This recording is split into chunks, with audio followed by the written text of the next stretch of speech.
Good afternoon, everyone. Good afternoon. My name is Patrick Stevens. I am the Director of Restorative Justice at the Center for Community Alternatives. Thank you all for joining us today for our Communities Not Cages Symposium on Second Look.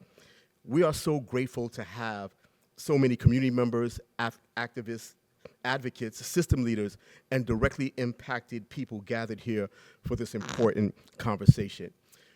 As you all may know, New York has more than 35,000 people in its state prisons, and 3 out of 4 are Black and brown.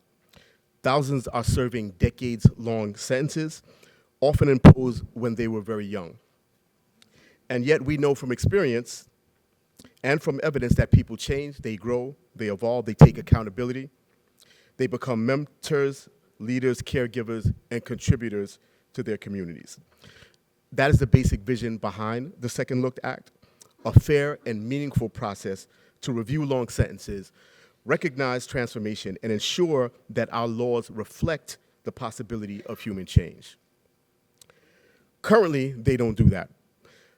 Our laws offer no meaningful pathway for someone serving a long sentence to demonstrate growth, accountability, and rehabilitation before a judge or before their community. The Second Look Act would allow a judge to review and reconsider excessive sentences after a person has served a significant portion of their sentence. It is not a guarantee to release. It creates an opportunity for individualized review, something our current system denies. This legislation has extensive support from across the system: judges, former corrections commissioners, and law enforcement leaders, the American Bar Association, dozens of labor unions, victim services, and survivor justice groups, over 250 organizations statewide. It has majority support in the legislature, and 68% of New Yorkers support Second Look. Today, we'll hear from lawmakers, advocates, and families with incarcerated loved ones. Their perspectives together help illuminate why Second Look is essential to building a smarter, safer, and more humane justice system. We were so hopeful that Judge Wilson would be able to join us today. Unfortunately, he had another situation where he could not be here today, but he is in full support of the Second Look Act and the communities that it would serve. So right now, it is time for New York to move beyond the outdated policies of the past. It is time to restore balance and humanity to our sentencing laws. It is time to pass the Second Look Act because justice is not static, redemption is real, and because our laws must reflect the truth that people can change. So before we go to our video, I want to thank Brooklyn Law School's Center for Criminal Justice. Thank you to the Center for Community Alternatives for organizing this event. Thank you all for being here to engage in this conversation. And with that, let's get the conversation started, if we can get to our video.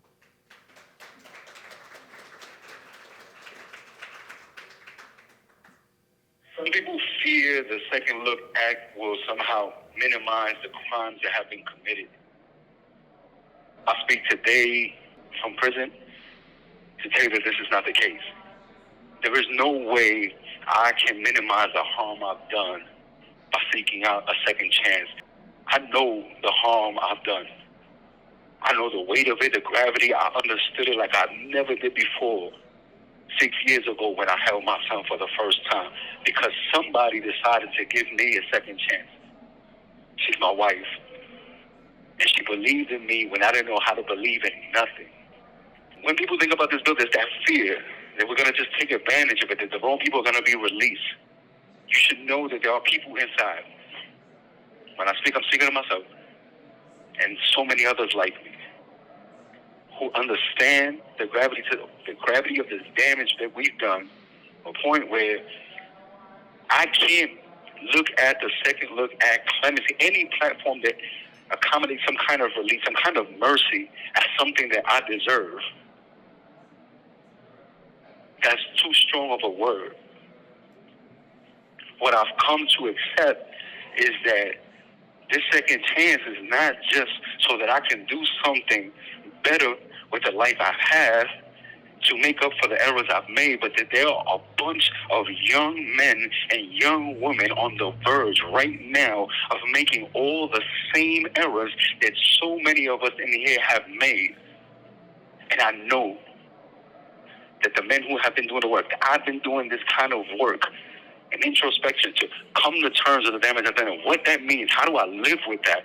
I am among the people who have done this work capable to help those young folks before they make those errors.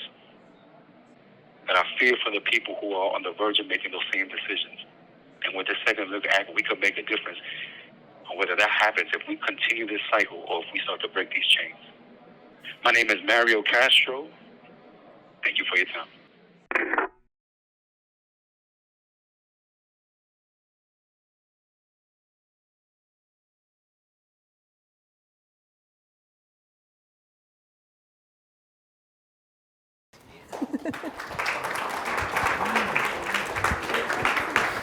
Yes. And we are going to get, I think, more light in here in a second, just so that you could see the screen. Maybe. We'll see.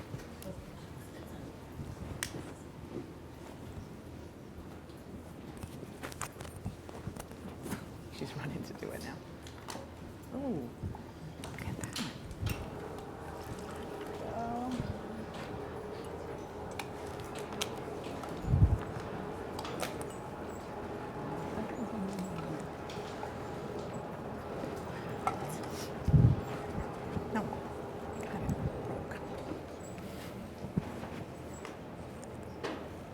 Hi, everybody. Good afternoon and welcome. Hello. There we go. Hi, my name is Jocelyn Simonson. I'm a professor here at Brooklyn Law School and really honored to have our guests today be moderating this panel. We'll have some time for Q&A toward the end of it, so think of your questions or comments or contributions and get to hear from some other members of our community at the end. So what we thought we'd do, instead of me sitting here and telling you who everyone is, we're going to go down and hear from our panel here. I would love for you all to introduce yourselves, say hello, and then also tell us a little bit about how you came to your support of the Second Look Act, or why, from your perspective, this is something that matters and that we should all be here today talking about. So take it away. Well, thank you for having me. Thank you guys for all being here. My name is Latasha, and I am the wife of Romel Lewis, who is currently serving 26 years at the state penitentiary of New York State. He was sentenced at the age of 18 to 112 years. He's now in his 26th year.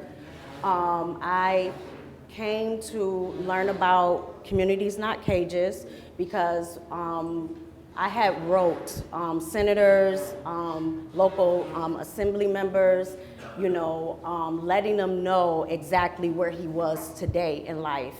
And when they got my letters, they said, you know what, we want to refer you over to Center for Community Alternatives and meet with Mr. Thomas Gant, and no relation to the Gant, the late Gant, Rochester, New York, but meet with Thomas Gant, and I'm like, okay.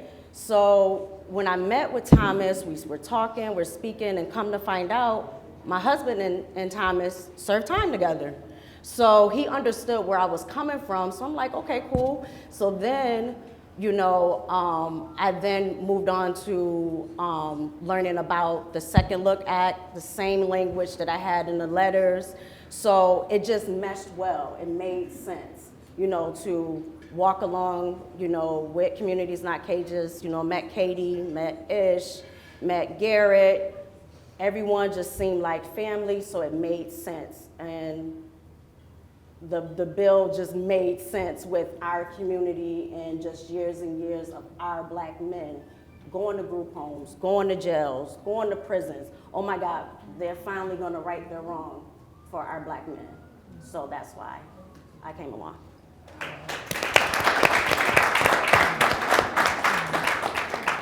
Thank you, Latasha. Hi, everyone. Can you hear me right now? Okay, awesome. My name is Talia Salazar. I am a New York State Senator. So I'm part of the legislature in our state capital in Albany. However, I live here in Brooklyn, and I represent communities in Cypress Hills, East New York, Bushwick, Williamsburg, Brooklyn, and Ridgewood, Queens in the New York State Senate. I also chair the Senate's Committee on Crime Victims, Crime, and Correction. And in my committee chair capacity, I focus on policy related to incarceration, the conditions in our state prisons, the impact of incarceration on families, on communities, certainly on people who are currently incarcerated, and on our society more broadly.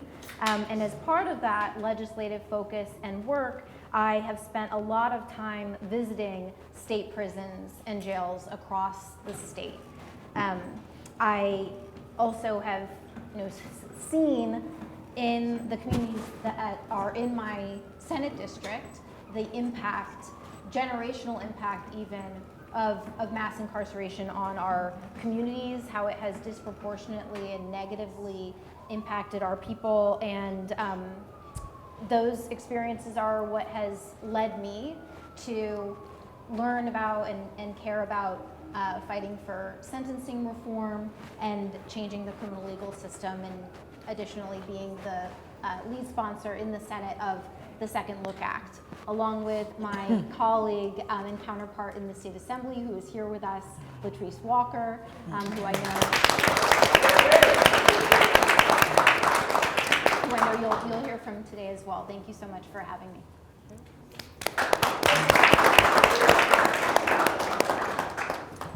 Hello? Okay. My name is Quint. My mother is Tami Eldridge. She was actually in the video at the very end. She is serving a life sentence. She has already served 26 years. She has been incarcerated since I was 4. So I'm a part of this campaign to pretty much help get her a second chance within the courts, outside of a chance at clemency. Thank you. Hi, everyone. I'm Kate Mogulescu.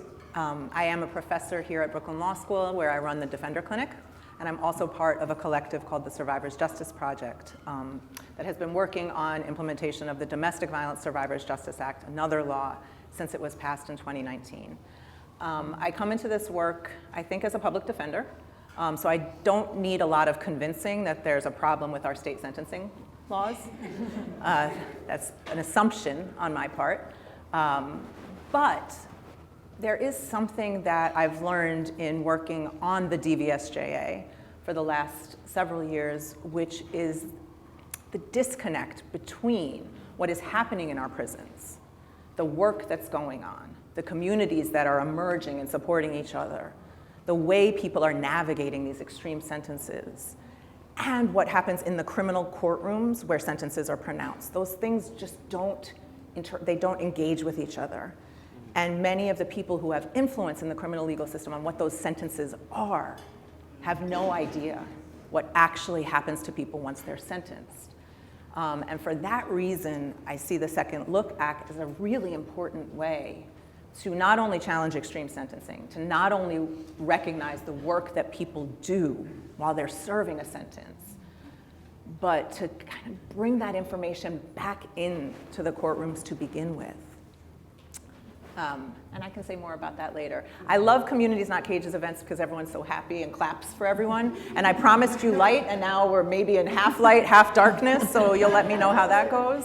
But thank you all for being here. We really appreciate it. All right, thank you, everybody. So, Senator, I want to start with you. We're talking about the Second Look Act. Can you tell us what it is and what it would do so that we're all on the same page? Definitely. And I'll start with broad strokes, but can speak to the details of the legislation depending on how interested everyone is.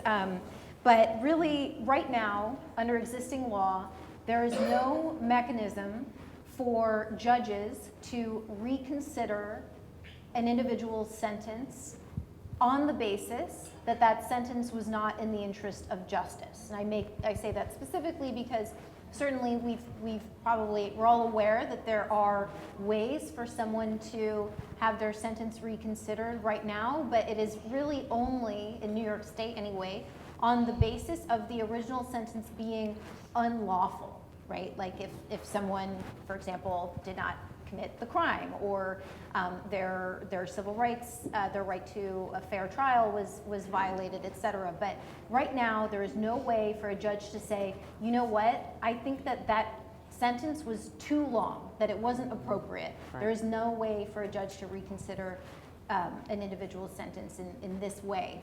What the Second Look Act would do is change that. It would provide a way for people who are currently incarcerated, if they meet certain eligibility criteria, and in this case, it would be they have served at least, or rather they are sentenced to 10 years, they've served at least 10 years, or half of the sentence of at least 10 years. So in other words, if somebody has a sentence of 10 years to life, then after they've served 5 years, they would become eligible to apply to petition to the court to have their sentence reconsidered and potentially reduced. And then additionally, let's say that someone has already served 26 years, right? Mm-hmm. That individual would be eligible to petition to the court and say, I believe that, this is why I think that this is an egregiously long sentence, and it would be in the interest of justice to reduce my sentence. And then, of course, it would allow judges to, it would require a hearing at minimum and allow for judges to reduce an individual's sentence. It also, there would be a couple of, we call it like rebuttable presumptions. So in other words, if someone were under the age of 25 when they were originally sentenced, like I believe your mom, Tami, was under 25 when she was originally sentenced, as was your husband. Mm-hmm.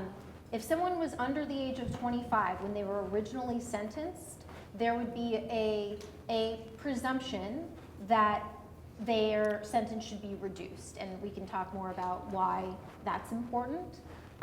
Has to do with people's brain development and the decisions that we make when we're very young that we wouldn't make as older adults and more mature people. And then also presumption for people over the age of 55 because of what for lots of reasons, but because of what we know about the impact of long-term incarceration on people's health, about the exceedingly low recidivism rates. So people are way less likely to return to prison or commit a crime ever again in their lives if they are seniors and in the older population. So anyway, these are also things that the judge would need to consider in cases where someone applies for a sentence reduction. So I think that's like a synopsis of it, but I can speak more about any other details if you'd like. Okay, great. Yes, and we are going to have time for questions, so if there are things that people are wanting to talk about more. Latasha, could you talk about how the Second Look Act might affect you and your family? Right, so, being impacted by it, it will impact our family, my husband, children, tremendously. And just like it was mentioned earlier, the word that comes to mind is opportunity. It will give an opportunity for my husband, his comrades, to get a review. I have an actual statement from my husband. We had a chance to, I had a chance to go see him Wednesday. They have Wednesday visits now. So I had a chance to go see him, and he wrote this out himself. So I just want to read what it would do for him personally. My husband said that the Second Look Act is a platform, it's a stage, it's activation to show the work that is required to be examined and acknowledged. At this time, incarcerated individuals do not have a measuring stick to truly reevaluate rehabilitation after sitting for so long. Again, he's been sitting for 26 years of his life. 26 years, 1/4. Yes. My beautiful, intelligent husband has exercised self-reinforcement, self-worth, self-identity through tools gained from the productive nature of education, vocation, and self-help remedies that require determination, real focus to transform, evolve, and give back. The key to redemption is through re-entry, by being able to implement the tools while gathering oneself through one's incarceration. Lastly, to our victims, remorse is gained through acknowledgement of how fast violence was not the answer, and no person should be targeted because an incarcerated individual lacked personal tools to evolve. So he's showing remorse, he's showing that he has education, he just now needs to apply it. And the Second Look Act will be able to give him that opportunity to show what he has done inside. So that's how it would impact our family. Thank you.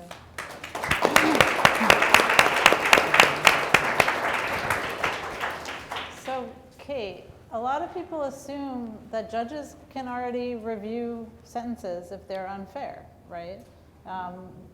Is that true or not? Like, is this law really going to be doing something new? Well, so the short answer to that is no.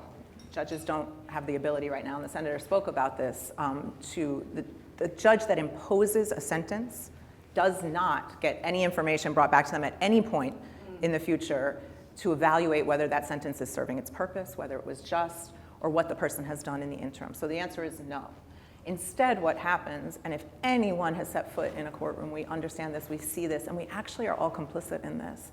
There's this bargaining that happens around sentencing, and it all comes down to these numbers, right? And they're numbers that go with each level of felony, whether it's a B or an A or a C, and no offense, but the legislature chose these numbers, and they did it without any science or understanding or information supporting that these numbers were actually meaningful.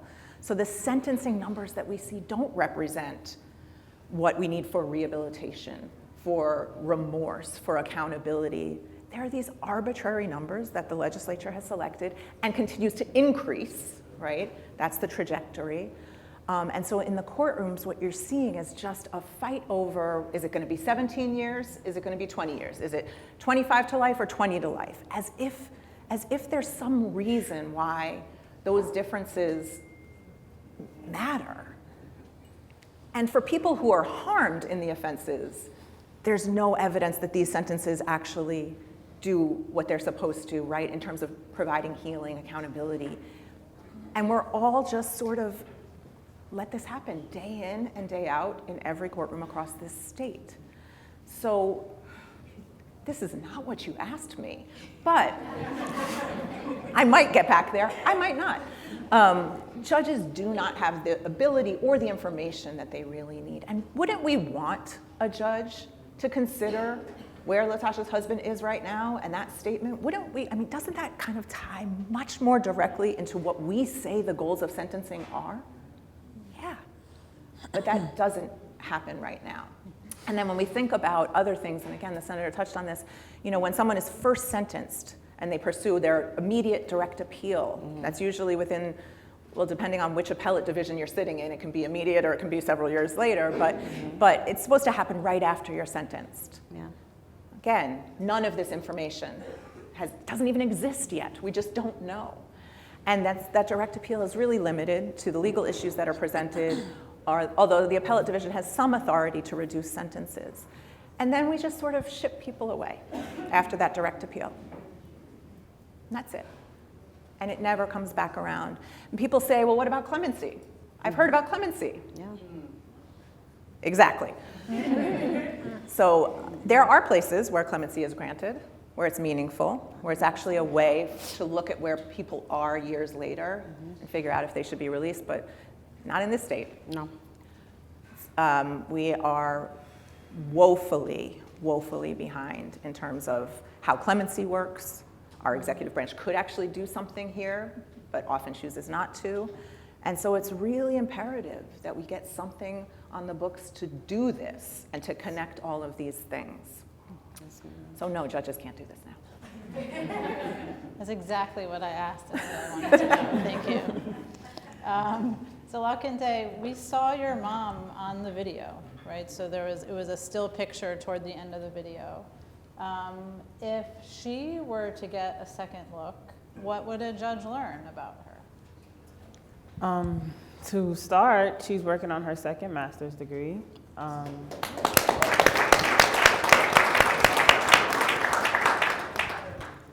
From prison, one, I think that is a lot in itself to be able to say. So that would be the first thing I think would be acknowledged. On top of that, she's very involved in school. She has this STEP team that is having its 10-year anniversary this year. It's the only STEP team in New York State, and she is the founder of it. That shows a lot of her leadership, mentorship skills. So that would be something else that I would want to bring in front of a judge. And the fact that she has this garden in prison, it's a part of a horticulture program that she actually plays a part of. So she's very involved in things that are going on in prison. If she's not involved, it's because she started it, and that basically says a lot about her. And yeah, the list actually goes on. I'm just not there to like know and remember everything that she does, but those are the top 3 things that stand out just to me that I would want to bring in front of a judge. Mm-hmm. Thank you for sharing that. Yeah. So, Senator, I want to come back to you. We're all sitting here as fans of this bill, right? So, but can you tell us or channel for us the kind of opposition that you hear, like from either from your colleagues or out in your community? What are people's concerns, worries, or opposition to this law? Yeah, thank you. I promise to answer this. I also want to quickly say, really quickly, that I've had the privilege a few times of meeting Lakente's mother, Tami, twice inside Bedford Hills Correctional Facility when visiting, and actually most recently saw Tami I guess it was last year at the Court of Appeals has an annual convening called the State of the Judiciary, and last year Chief Judge Wilson, who wanted to be with us today but couldn't, he made the focus of the State of the Judiciary second look legislation, and which was incredible and really meaningful and valuable, but he also made sure that multiple people who are currently incarcerated who would benefit from second look legislation could be there personally, could take leave and be present with us, and including Tami. And her testimony of her life and her experience during incarceration, what this would do for her, was really incredible. So just wanted to share that. So with all that, why are people opposed to this? Yeah. To your question.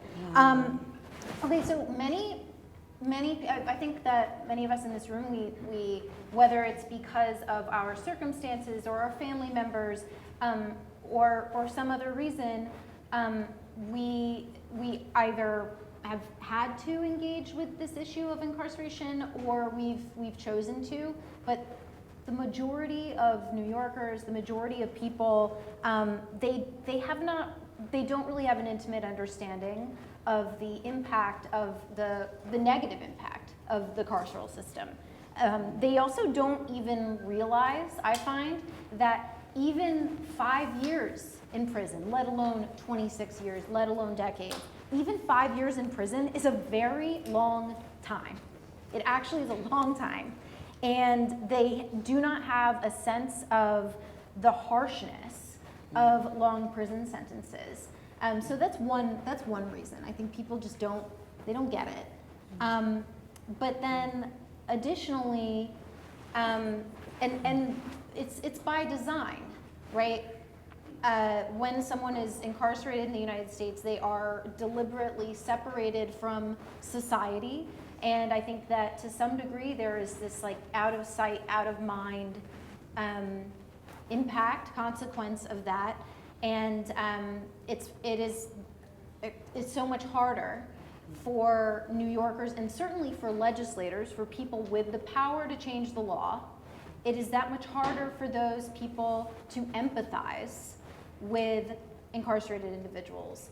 And then there's this culture that persists, that has for so much longer than any of us have been alive, this culture and norm in our country that incarceration deters crime.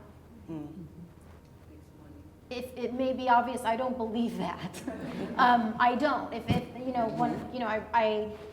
Some of the communities I represent are exceedingly more impacted by incarceration than others. I'm thinking of East New York at the moment, for example. If incarceration deterred crime and reduced crime, then these communities would have the lowest crime rate in New York City. That's not true, right? So anyway, people think incarceration works. Not only, maybe they think it works, or alternatively, they are not capable, because this is so entrenched in our society, they are not capable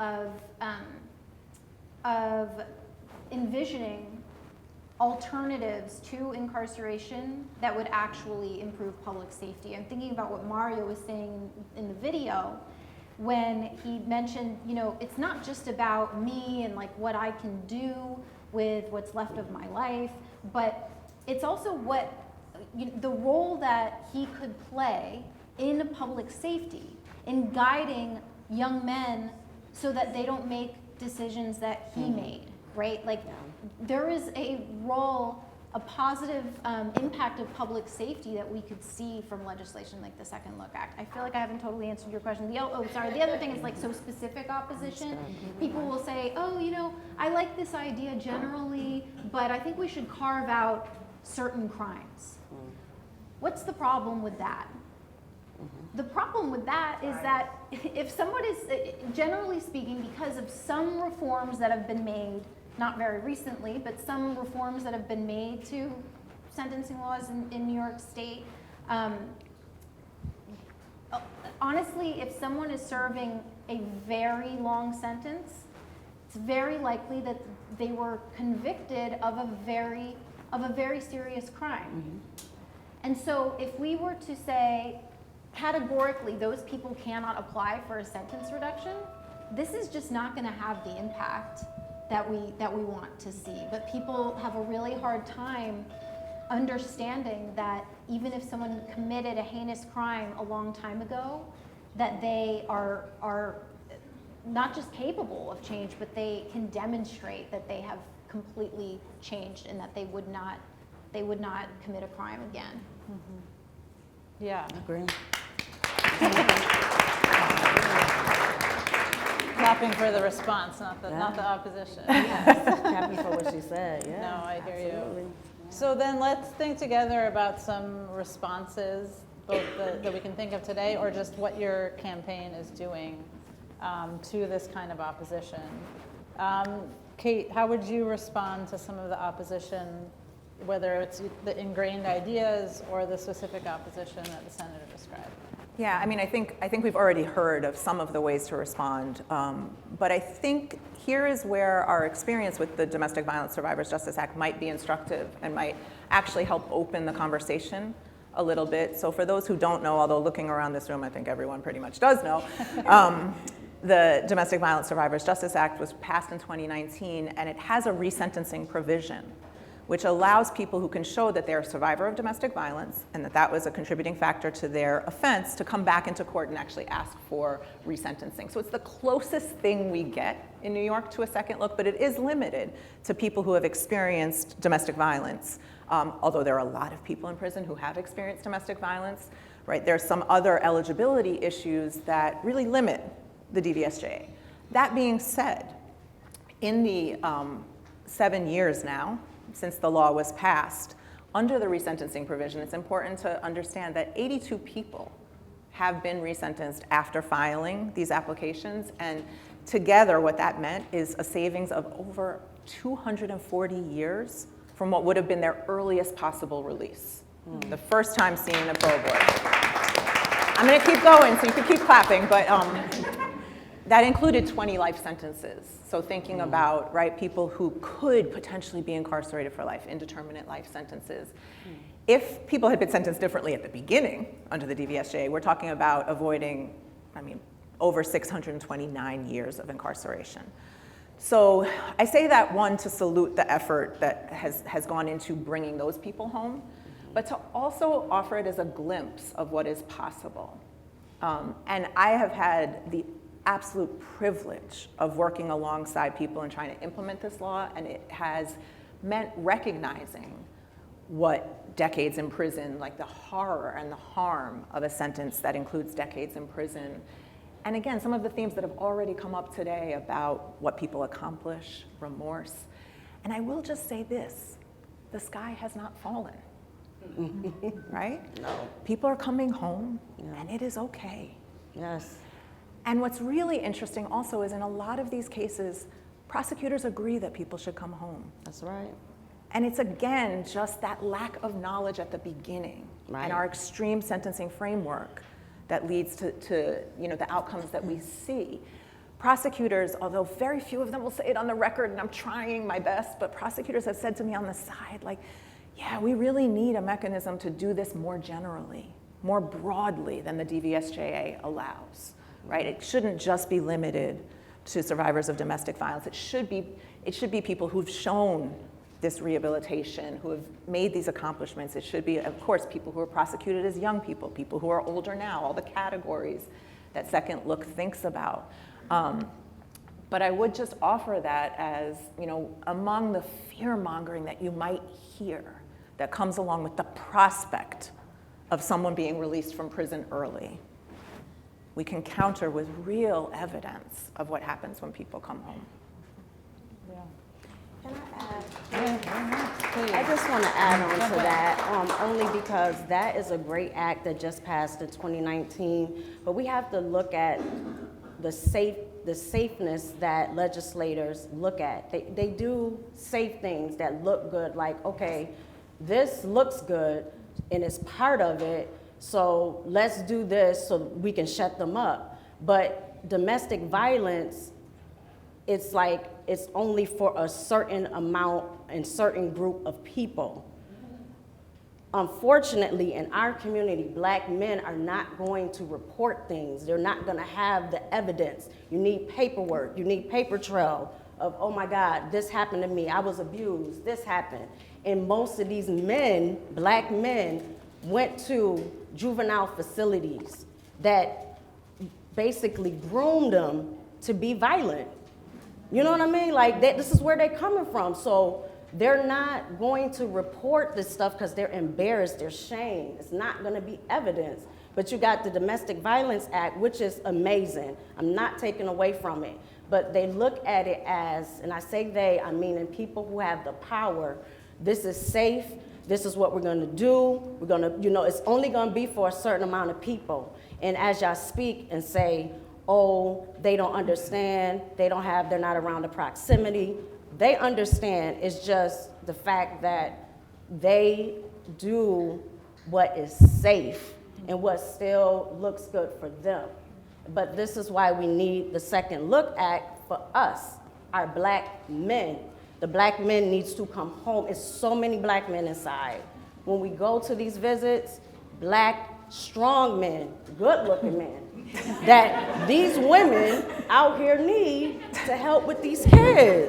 So I just wanted to make that point.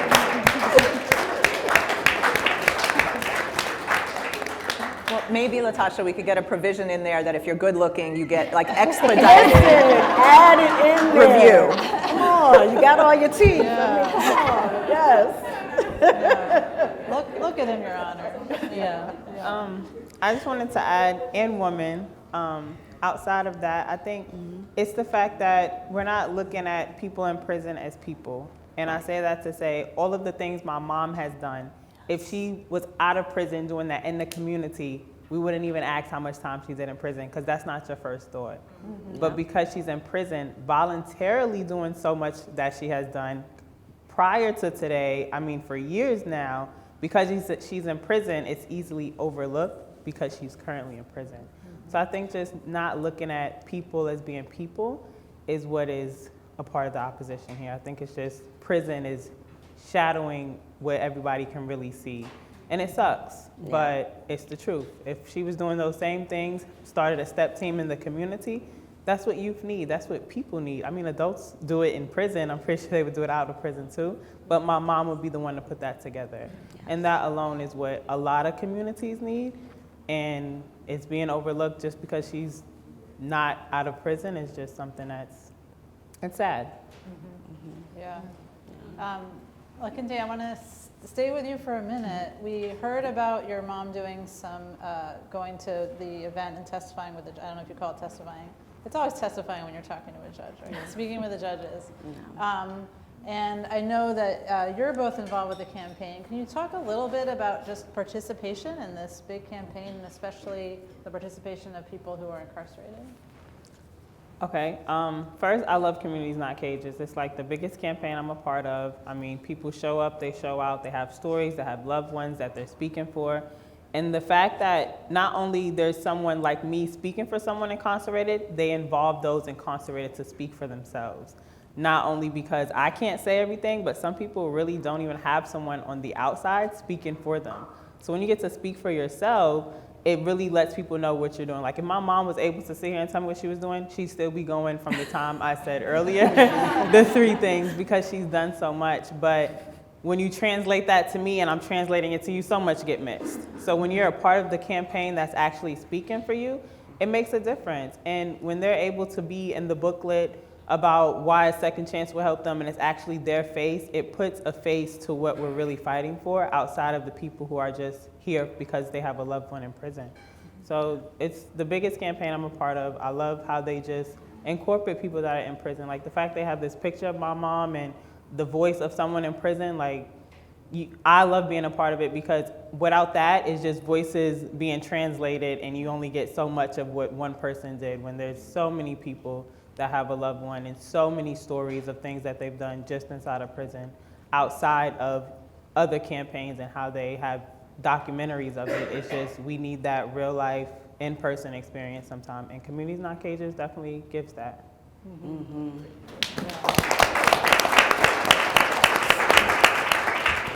Latasha, how about you? Do you have anything to add about the Second Look campaign, your role in it, and the role that you're seeing people play?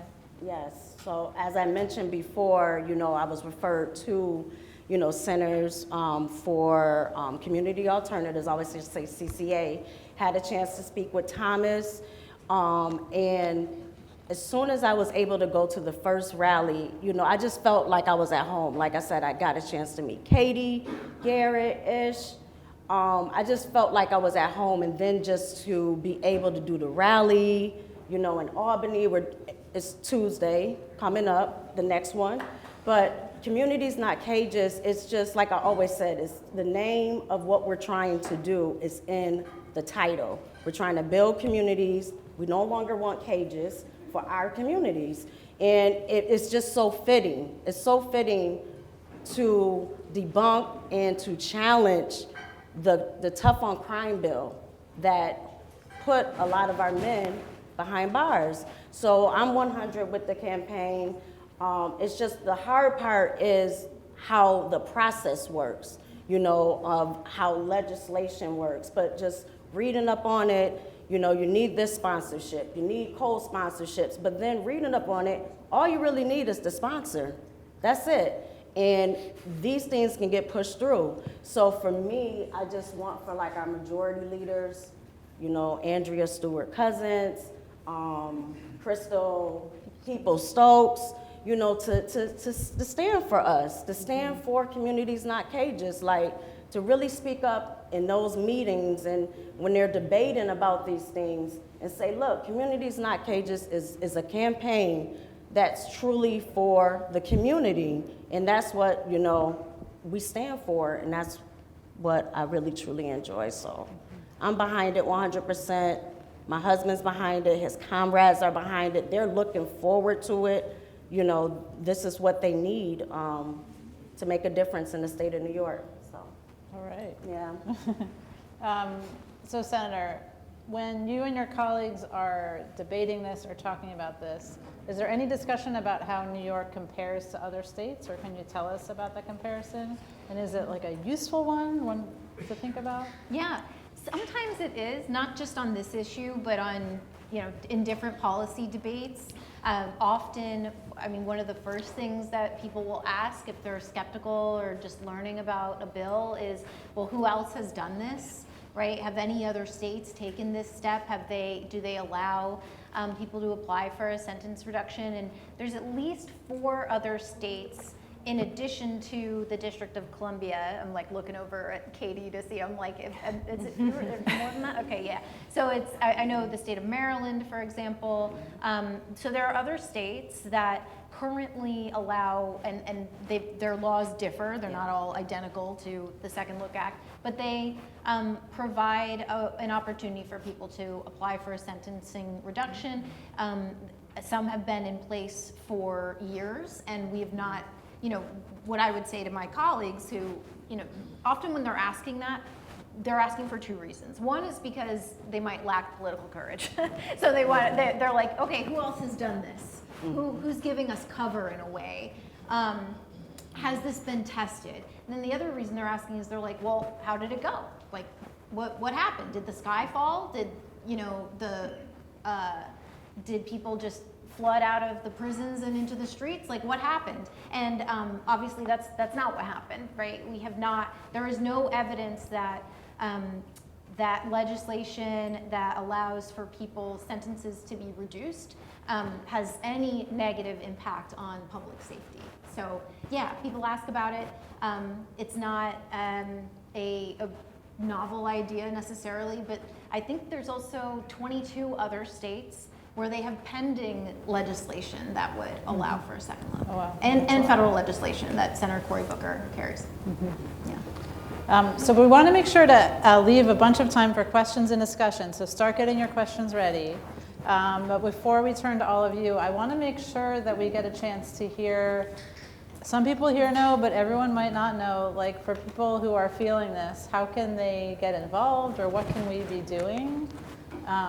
In addition to like talking to our people and making sure that this is on people's minds. Lakinte, what can people be doing? Well, like she was saying, Tuesday, Communities Not Cages will be in Albany. 1, it's a big rally and it's amazing, it's an experience. And then 2, Tami Eldridge actually has a personal petition that you guys can sign. That'll be more towards just Tami, but yes, Communities Not Cages are very involved, so I'm pretty sure there's a lot you can do to help out there. And is that petition online? It is. It's actually on my website, and I have a business card because I'm pretty sure you're going to hear it and then not remember it. So I do have a business card with the website, and on that website there's a page that has Tami Eldridge, and it has everything she's done. It has articles she's written, a video, the interview, the state of judiciary that everyone's speaking of. You can actually access it there, and her petition. So yes. And we can include it in the follow-up email. Yes, and it'll be included in the follow-up emails, what Katie said. Excellent. Do you have anything to add? Yeah.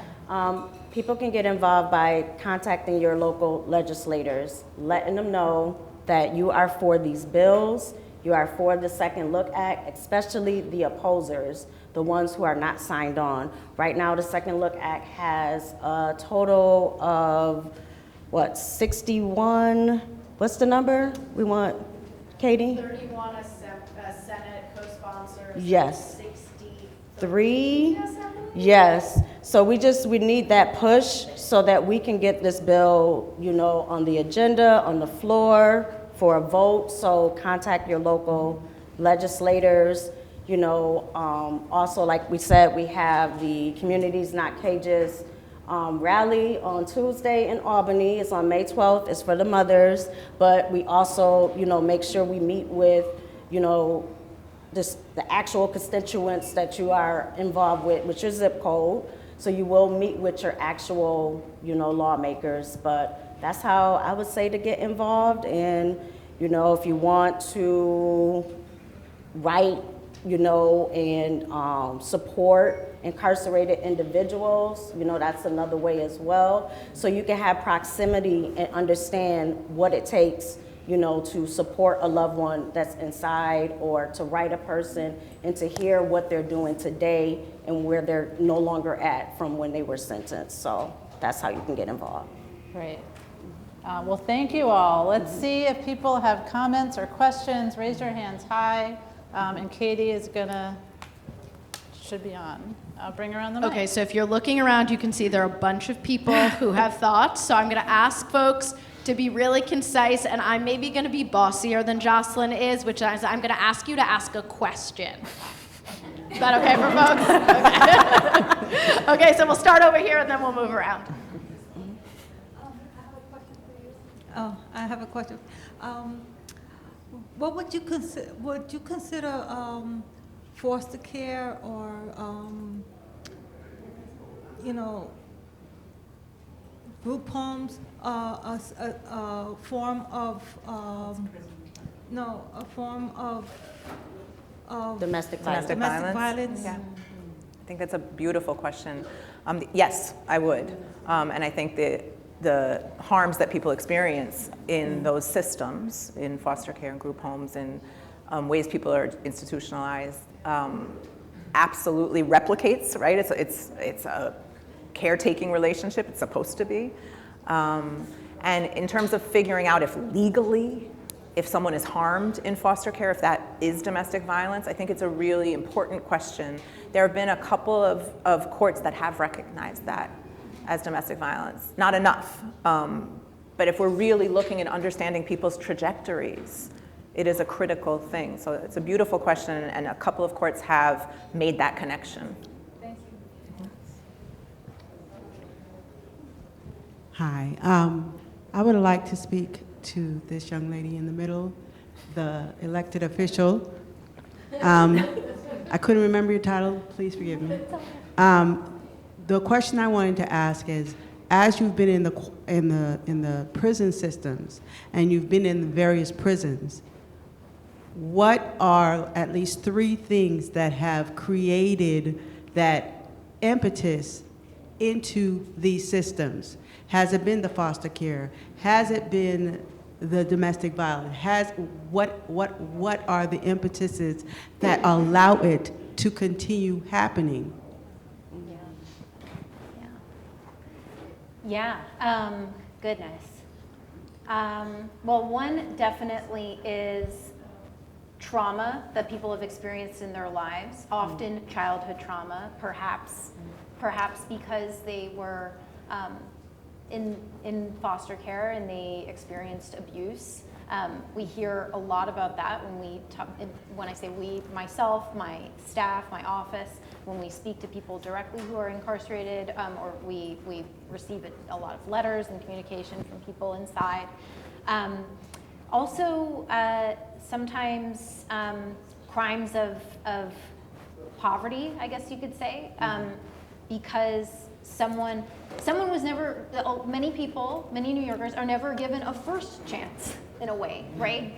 Like, because their circumstances did not really allow them to succeed, and they felt that whatever the crime they may have been convicted of, or the crime they committed, they felt that that was their only option. It wasn't, but because of circumstances beyond their control, that contributed to them committing a crime. Another thing that I'm sorry, I don't want to be too verbose. I'm going to share this story as quickly as possible, but this is just something I will never forget.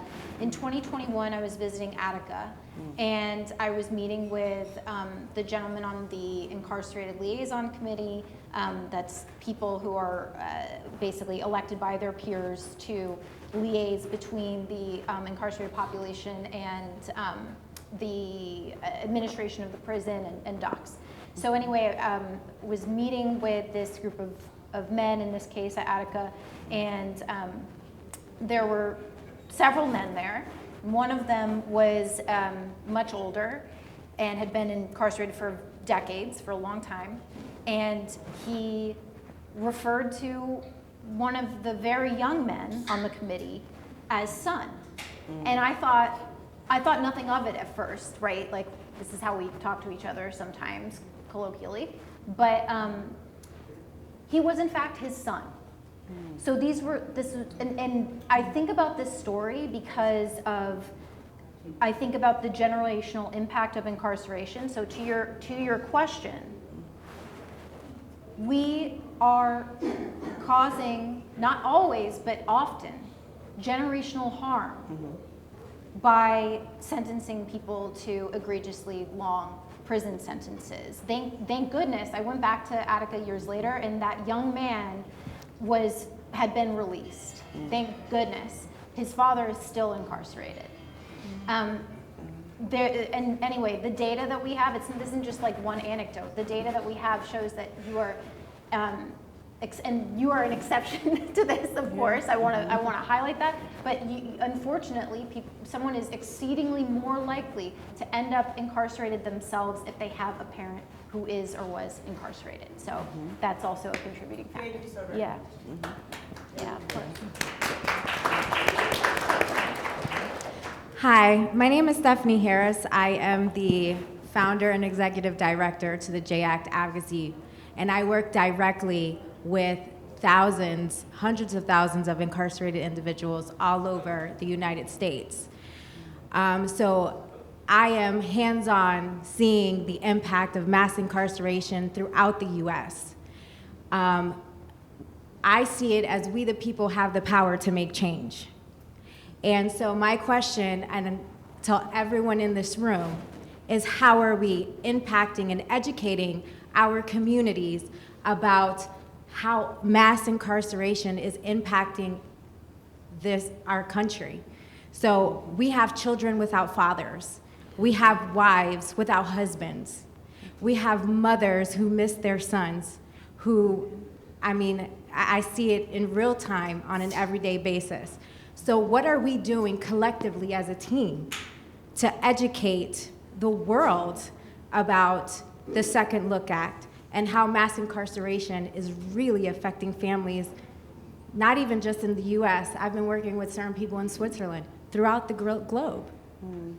This is a real problem, and I think that, New York is an issue, and a lot of other states are an issue. I come directly from Pennsylvania to be here today. And so it's a real problem. And I think that a lot of people just don't know.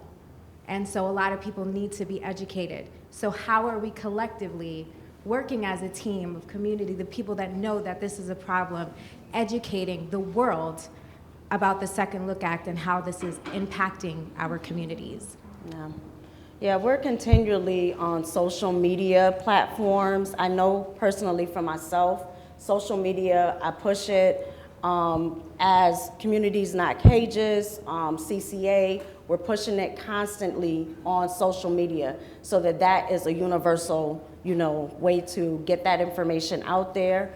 Also reaching out to different celebrities. I have personally went into different messaging them information about the bills and how important it is, specifically just for New York State, so celebrities who can get this on their platform. So that was another way. And as well as, locally with our legislators, locally, they are aware of it in our zip codes. So people are being educated locally because we're focusing more so in New York State because other states have their own, like Senator Salazar just explained that they have their own, language of the bill of the Second Look Act. But for us, for New York State, we're really trying to get it pushed in New York State. And we're, more so, I know personally for myself, is social media and going, messaging, famous people so that they can put it on their platform as well so they can educate their followers, about anyone else. Senator Salazar, when you were talking about opposition to the Second Look Act, you mentioned ignorance on the part of the population, what incarceration is, out of sight, out of mind, you mentioned, and with lawmakers, a misguided belief in belief that deterrence or rehabilitation happens. So you seem to be talking about ignorance and uncertainty. What would happen if change happened? What I'm not hearing is a real commitment to retributivism, to a commitment to punishment. So my question is for either of the two law professors or you, any thoughts on what keeps retributivism in place? What anchors it? We're a blue state. Right.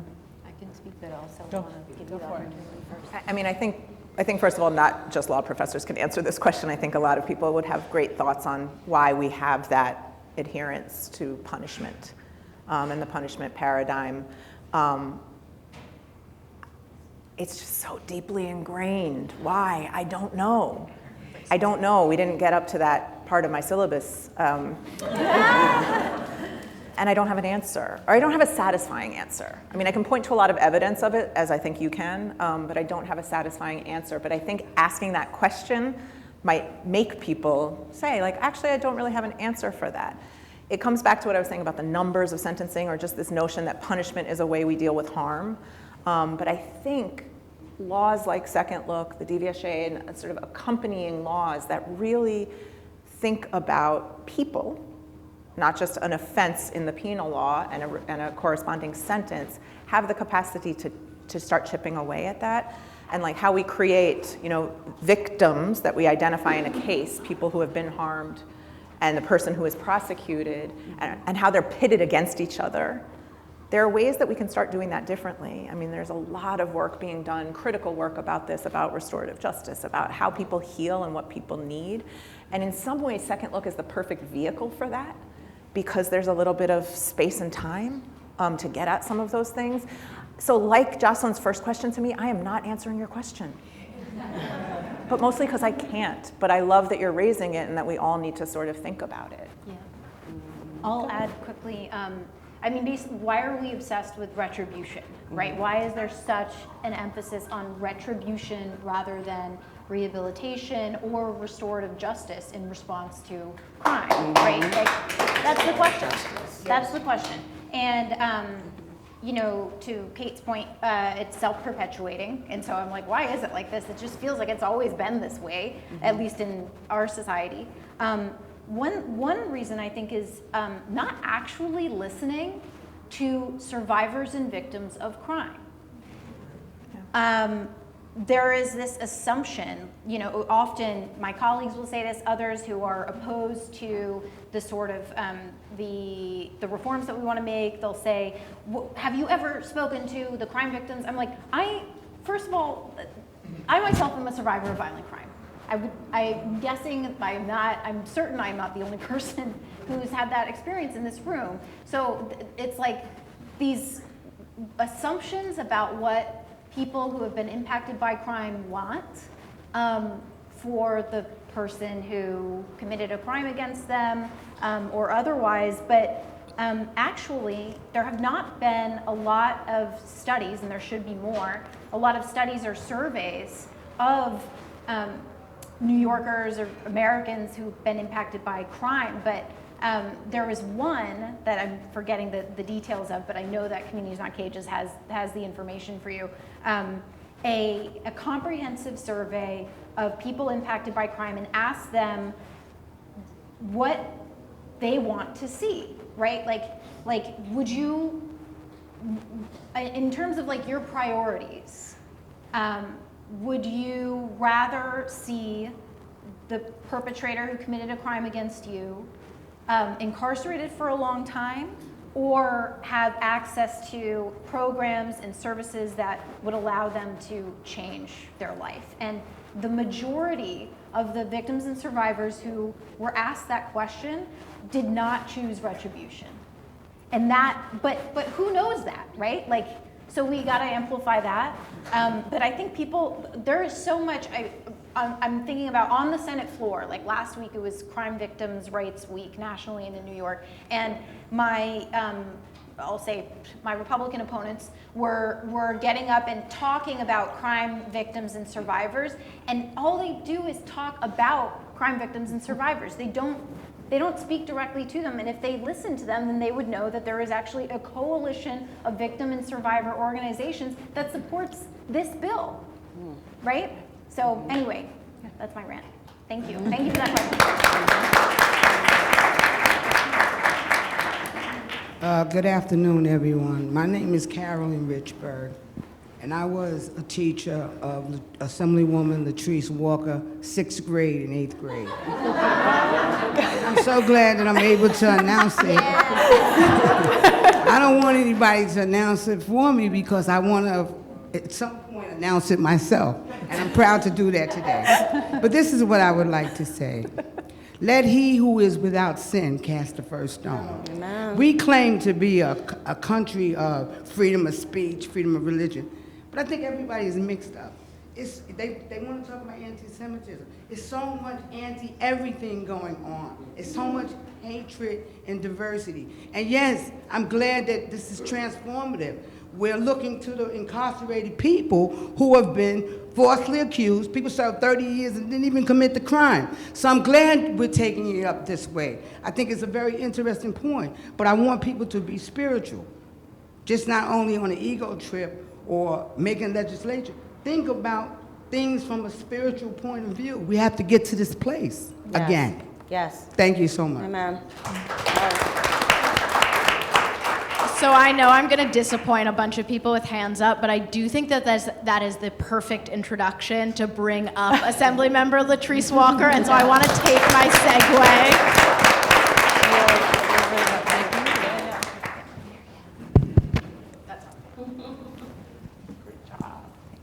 Good afternoon, everyone. Good afternoon. So, I've listened to our amazing panelists and, of course, my sister wife in all things criminal justice reform. What? Oh, we're not married anymore? You divorced me already? Because, you know, it's always helpful, and you always need a partner, really and truly, in order to make this happen. And I, quite frankly, truly could not have asked for really a better partner in this struggle than Senator Salazar. A lot of times, you know, we don't necessarily get the most support, whether it be from our colleagues or, you know, just sort of the politicals of the universe, because criminal justice reform is not an easy issue to deal with. And she's right, it's always a lot about victims' rights. My brother was murdered in 1987. He was shot 9 times in his back in a building that I represent right now, that I lived a few blocks away from. And would I want to see the person who murdered my brother arrested and in prison for the rest of his natural born life? Hell yes! Yes! I look at my 2 nephews who are now in their 30s. They trying to navigate through life without a father. I think about my mom the day she received a telephone call that my brother was murdered, and her head in her hands as she's crying, as she's on the phone with Brookdale Hospital, not knowing what to do. Yes, I am angry. But notwithstanding the anger that I may have felt or may feel, he's home. He's living his life. And guess what? I'm okay. Yeah.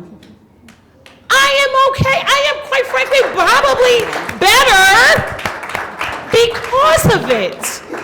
Because I'm allowed to live in this sort of two dynamic world where I was walking down Pickens Avenue and my earrings were snatched, and I remember how that felt when I turned around. I was like, where the hell are my earrings? Or my purse being snatched, or someone ravaging through it, or someone stealing from me in college.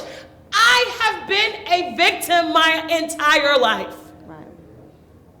However, I can still stand here in my own convictions and say, you know what? Life goes on. And am I going to stay stuck in that feeling that people should never be allowed to be rehabilitated, that there should never be a redeeming quality that would allow people to participate fully and freely in our society? Who do I think I am? Ms. Richburg mentioned the Bible and God. I am not God. If there is ever a judgment day for any of these individuals, for those who are believers, we believe in the process. They will have to deal with that. I am not the judge and or the jury of a person's lifespan. And this is the very thing and the very nature that we have to do each and every year. Stop being afraid of the politics. Yes, Senator, they always talk about victims, but they don't talk to victims.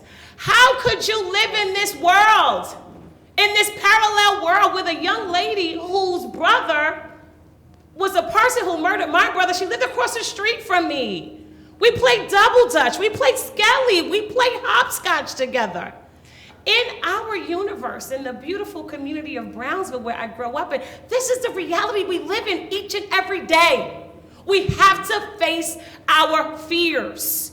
We have to face our assailants or their family members. We have to sit in class with them. Our kids have to go to school. Our world must continue.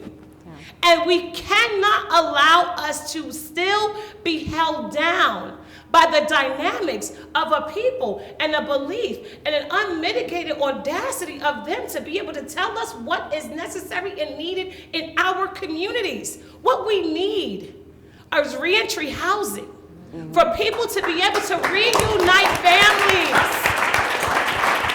send them home. We need them in our community. We need them in our society. Our children need them. Our educational system needs them. We see what has been happening as relates to the credible messages within our communities.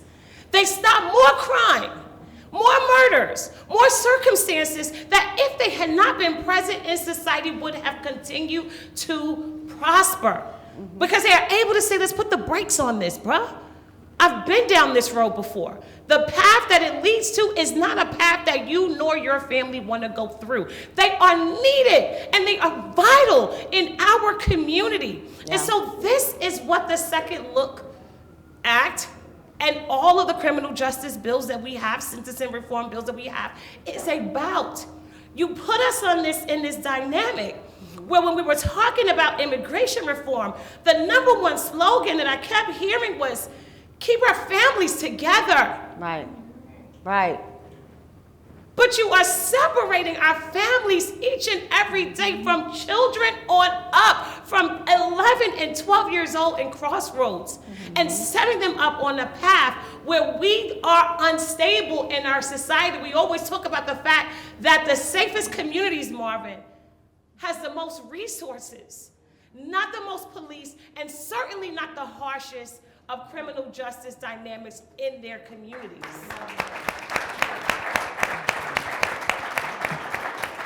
So I am honored, and I heard the sister say, the brother say, this is a blue state. No, this is a purple state, like your shirt. Because we take for granted what's happening in New York City, and we think that everybody is just like us. We are progressive. We are the consciousness of the state of New York, but we are sadly mistaken. Why? Because number one, they pick all of us legislators up out of New York City and take us to Albany, where it's close to get from all different ranges of society. And so when the bus leaves from New York City and it comes up to Albany, we should all be on it. Why? Because out of sight, 9 times out of 10, is out of mind. They need to hear from you. The same way that folk get on buses and they have to go to visit their loved ones. They should go and visit their legislators. We are incarcerated too, by the way. We want to get the hell out of Albany like nobody's business. But this is meaningful, and I will begin to sit down on this note. Many times we're in this process now where the budget is late, right? The budget is due April 1st. It's now May 8th. And we still have not passed a budget, contrary to what's being reported. And this is the first time that the budget has not passed because the policy that has been put in is not around criminal justice. Usually it's reform the reforms. I'm not going to say the B word because I don't want to bring it up. But when that happens, let me tell you a little bit about your legislators. We don't get paid. Period, point blank, full stop. We have not been paid since March. Why? Because we put our families, ourselves, and our bodies on the line about our political beliefs and convictions. We feel so strongly about the things that we believe in. We understand that notwithstanding, this is not about money. No. Because what happens is governors, not to say this governor or any other governor, this case has been going on since Pataki, has said that the budget belongs to the governor, not to the legislature. And when they did a adjustment in salary in the past, they tied salaries of legislators to the budget. And they said that if there is no budget, legislators don't get paid. So what happens is they try to utilize our salary against us to allow us to vote against the interests of our communities. Okay. But we do not. And so I do commend our colleagues. I see Assemblymember Joanne Simon is here, Speaker Hasty, and the entire conference.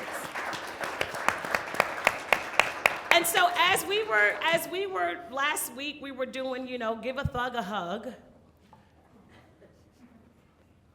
I may have been the only thug there, but I was the one who needed a hug.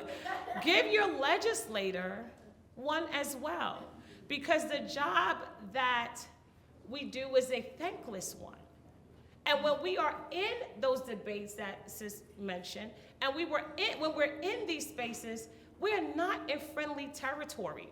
Give this sister a hug. Yes. And her crew.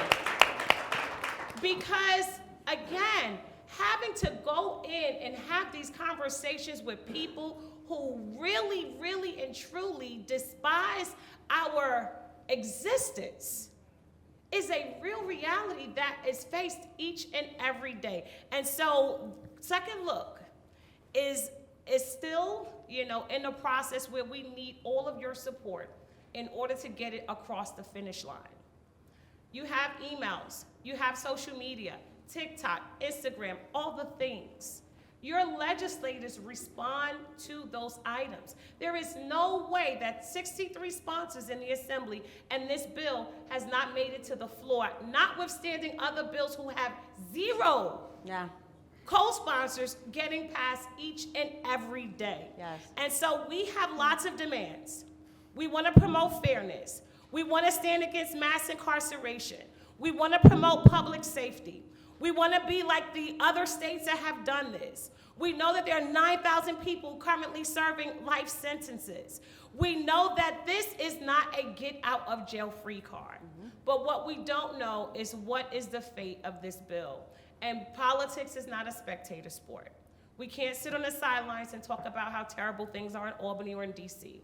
We need you to make politics a verb. It's not what you say, it's what you do. I'm Assemblymember Latrice Walker. Thank you.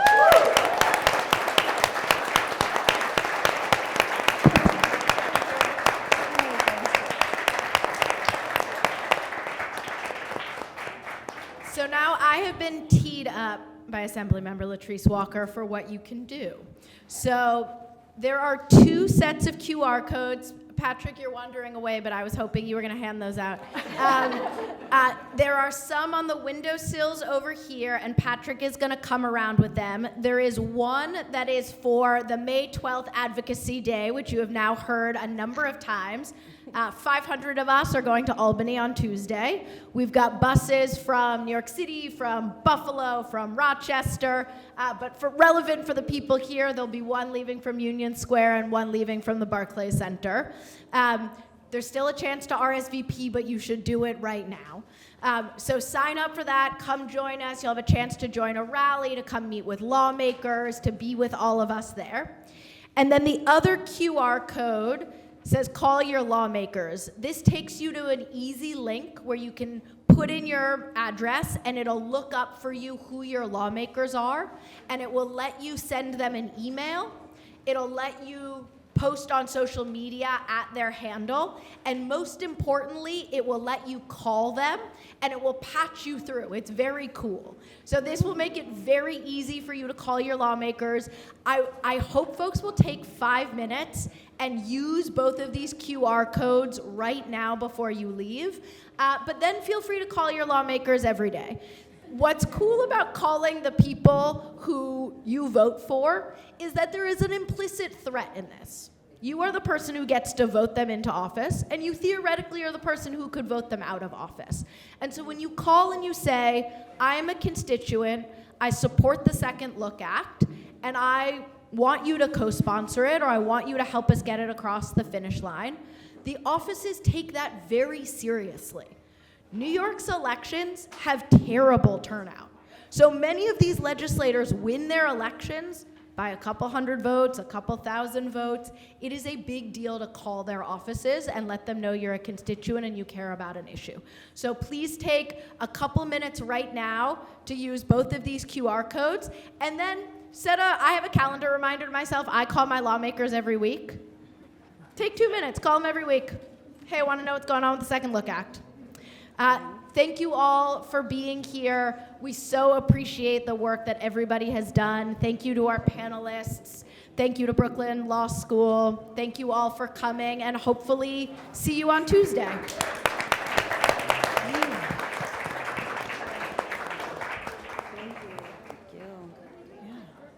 Sure. Yeah. Take this off.